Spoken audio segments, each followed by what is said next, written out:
speaker, who's Simon Nettas, who's a human rights lawyer from ITN Solicitors and specialises in international criminal law. So you have your 20 minutes now. Thanks. Well, I suppose I specialise mainly in domestic criminal law.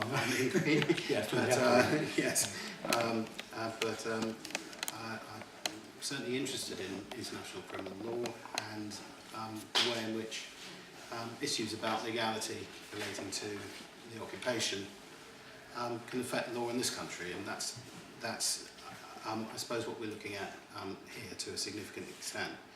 And when I was thinking about what I was going to say tonight, I was thinking about Veolia being a moral issue, and that immediately led me to start thinking about the relationship between legal and moral issues, because it's something which activists campaigning on a range of issues, not just Israel-Palestine issue, often need to bear in mind, because things can be immoral, or certainly appear immoral, without necessarily being illegal.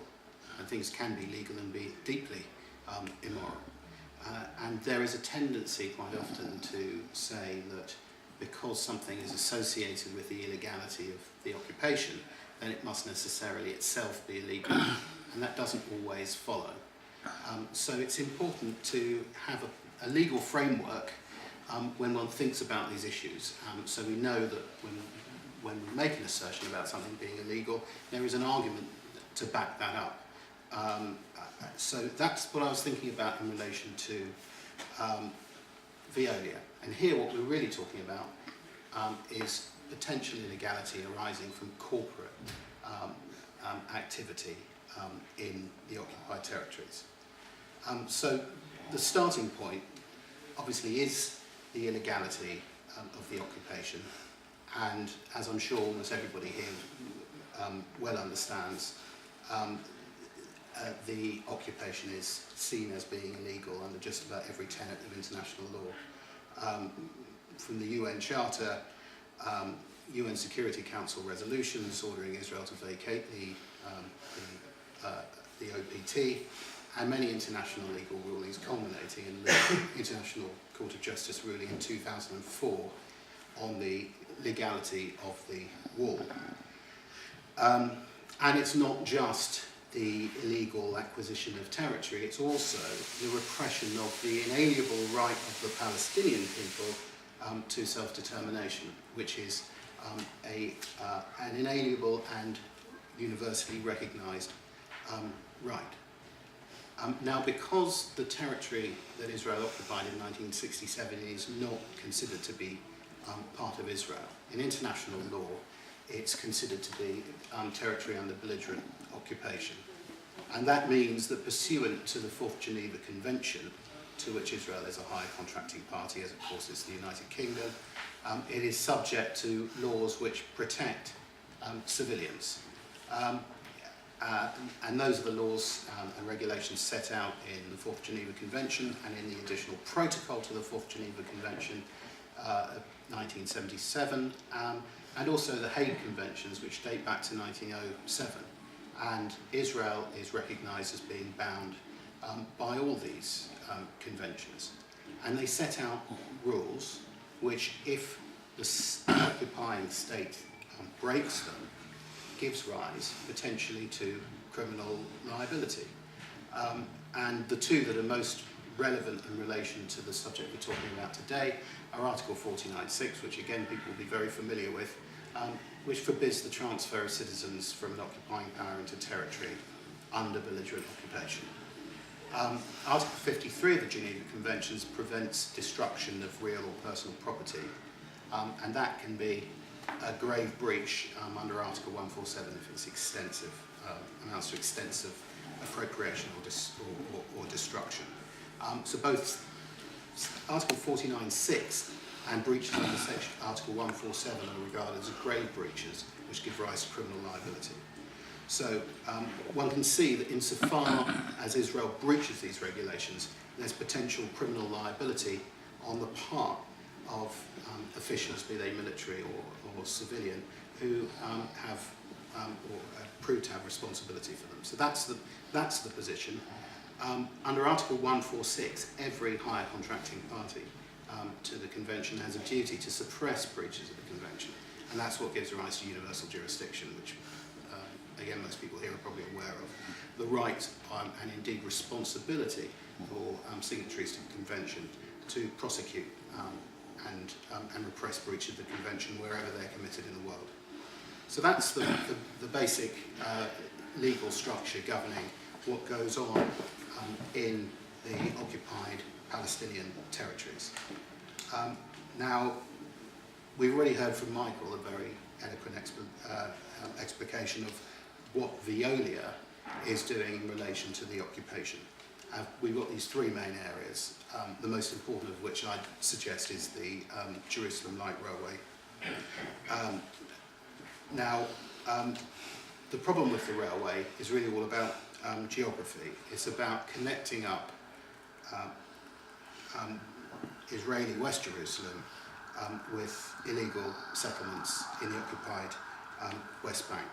It's about building an infrastructure which cements those settlements with Israel. And it's about literally encouraging and enabling the transfer of Israeli civilians into illegal settlements, literally.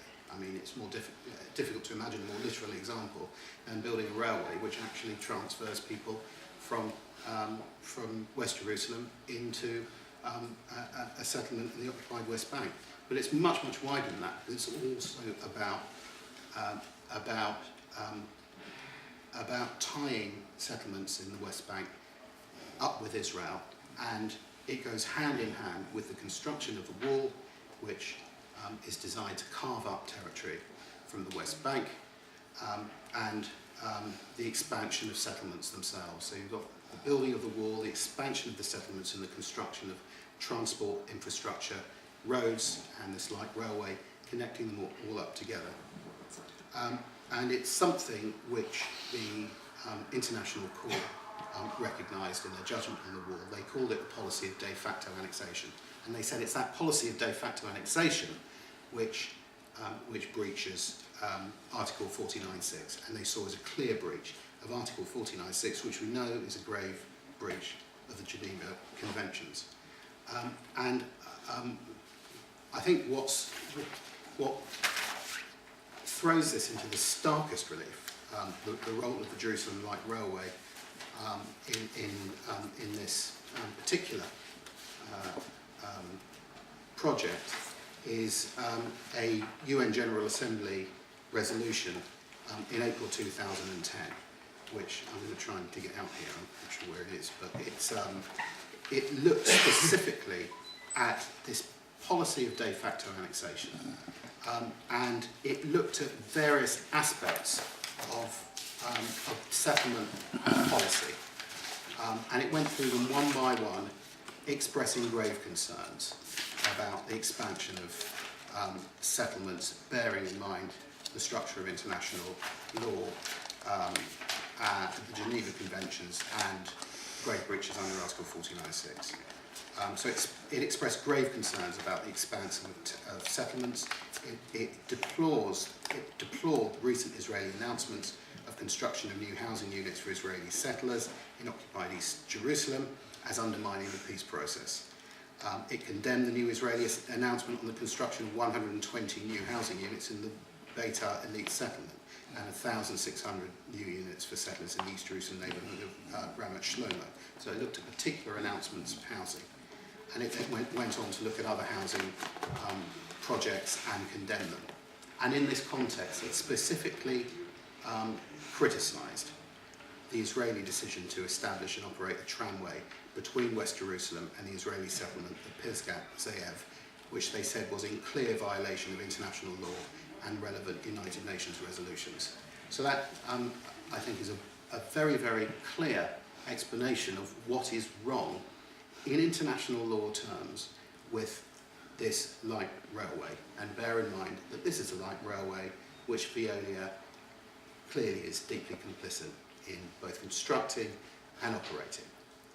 Similar points can be made about the bus services, and again, as far as the waste disposal services to settlements are concerned, an argument can be made that these kinds of services are absolutely essential for settlements like this to operate. Waste disposal, of course, being an essential service without which no society could function for very long. So, when one looks at what companies who are involved in these kinds of policies are doing, can one say that that is immoral, or can one go so far as to say that it's illegal? Because an argument that is sometimes brought out, and certainly was brought out in relation to another multinational company that's been criticised for its activities in the occupied territories, G4S, is that these companies are not actually responsible for these crimes. By all means criticise the officials, military, civilian, who are actually making the decisions to pursue these policies. But the people who are running these companies don't have any involvement in that. All they're doing is doing what every company does everywhere, which is finding new work to increase its profits, to earn money for shareholders, which is all companies are supposed to do. They don't actually have any responsibility over what's happening. They have no control over it. They've got no investment in the policy other than a purely financial one. And that's the argument that's been used to try and excuse G4S, certainly. G4S obtained a legal opinion from a professor in Copenhagen who said precisely that. And one has to admit that that may be an argument on which one could defend the activities of companies on legal grounds, if not moral ones. But in my view, it may well not stand up. Every case is fact-specific, every lawyer knows that. And the reason why it may not stand up is because I don't think that one needs to have responsibility for a particular policy in order to be liable for having an association with it. And the reason for that is there is plenty of authority in international criminal law to say that one can be guilty of aiding and abetting a war crime or a crime against humanity, even if you do not actually have any control of that policy, you are not responsible for that policy, you simply act in order to assist it. Now, the principle is that your assistance must be intentional. You must know what it is that you're doing, that you're assisting, even if you don't actually necessarily know that it's a crime. Ignorance of the law is no defence in this country, it's no defence in international criminal law either. But the important stipulation is that your assistance must have a substantial effect on the crime. So if it's marginal, then fine. Very unlikely that there is any criminal liability attached. But if it does have substantial effect on the crime, then there might be liability. Not on the part of the company itself, because there's no corporate liability for international crimes, at least not yet, but potentially personal liability on the part of corporate officials. So what I'm talking about here are the principles. Those principles, I think, are recognised in the case law of various international courts, the International Criminal Court for Yugoslavia, and the International Criminal Courts for Rwanda. And we're dealing here with very different issues, and all one is doing is extracting principles from them. But it certainly is possible to look at the principles from authorities, from cases in those courts, and say you can be guilty of aiding and abetting even if you have no control over the policy and no ideological investment in the policy either. And there have been prosecutions in European courts for corporate officials who have assisted war crimes abroad, and there was quite a high-profile raid and arrest, I believe, last year of a company in Holland called Rywal, or Rywal, I'm not sure how it's pronounced, which provided construction equipment for the building of the wall. The Dutch police actually raided the offices of this company after a complaint was made. And the basis for that, my understanding, is purely this idea that aiding and abetting, a company aiding and abetting a war crime can be liable. So these are the legal principles that I think we need to be thinking about, and it's an argument that we need to be using.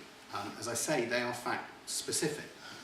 you need the information, you need the research to back them up, and if, as an activist, you're going to make the argument, you need to have that information. But that is the structure, and it's clear to me that within that structure, there may well be a basis for saying that a whole range of companies operating in Europe, from Europe operating in the occupied territories, may find themselves in legal difficulties as a result. Now, why is that important from a legal point of view for Veolia? Well, the reason for that is that the argument about excluding Veolia from bidding for contracts is clearly one that's all about law, because local authorities do not want to be sued for breaching regulations which make it clear that you can only exclude a bidder from bidding for a public contract on certain grounds. Now, these are regulations which come from Europe. They are designed to ensure that there is competition and fair competition amongst bidders around Europe. But what they do say, this is the Public Contracts Regulations 2006, section 24(4)(e), is that grave misconduct in the course of a business or profession is grounds for excluding somebody, a company, a bidder, from a tender. And that's the argument that has been used in relation to Veolia. Now, there are other pieces of legislation that certainly some local authorities have used to argue that it is not possible to exclude Veolia. In particular, Section 17 of the Local Government Act 1988, which appears to say that you can't exclude an operator based on where it operates or where people come from. The argument, again, counter-argument to that is that that's actually not to do with grave misconduct. If, as a result of your operation in the occupied territories, you are guilty of grave misconduct, well, clearly that takes you outside of Section 17 of the Local Government Act 1988. So those are the arguments that have been used. They have not been litigated. No one's been to court about it. I mean, I'm absolutely no doubt that no local authority wants to be sued by Veolia as a result of excluding them under Section 23(4)(e). But local authorities have excluded Veolia, making it quite clear, as Michael says, why they're excluding it, and Veolia, I don't think, has ever actually sued them. It would be possible to judicially review them. So it's also likely that Veolia doesn't particularly want to litigate the issue either. What one's possibly seen are local authorities excluding Veolia but not actually saying why. And one can only speculate as to whether they're taking into account the legal and moral arguments or not. But those fundamentally are the principles. And I think it's clear that here we do see the moral issues and legal issues coming together, and that's what does give a lot of force to the arguments that activists are making about Veolia. So I'm happy to deal with any questions insofar as I'm able to. Well, okay. He's opened himself up there to thank you very much for very detailed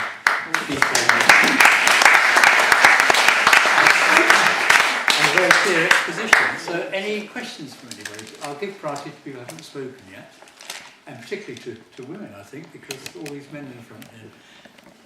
Yes, ma'am. There was a company in Scotland that supplied water, and that was successfully boycotted in Scotland. That's another good example of how it can be done, isn't it? Do you know about it? I haven't heard about that. Do you know what the name of the company is? Eden Springs. Eden Springs. Yeah. Was that a public authority, or was that just a private company? I think it was in Edinburgh. Edinburgh Council was using it for their employees, and the Scottish Palestine Solidarity campaign successfully managed to stop the council using the water for the same arguments as you put forward. And presumably no legal challenge from Eden Springs. That decision. I don't know what the upshot was. I don't think so. I'll have a look at it. Just to say, it's a big campaign against Eden Springs, and they've succeeded in getting it thrown out of a number of public buildings in Scotland, but also a whole load of universities as well. So there's a university in Edinburgh 2 weeks ago, got rid of all of its Eden Springs water carriers, and here in London, London School of Economics, just before the summer academic year break, they chucked out Eden Springs water bottles from their campus as well, and it's turning into a national movement.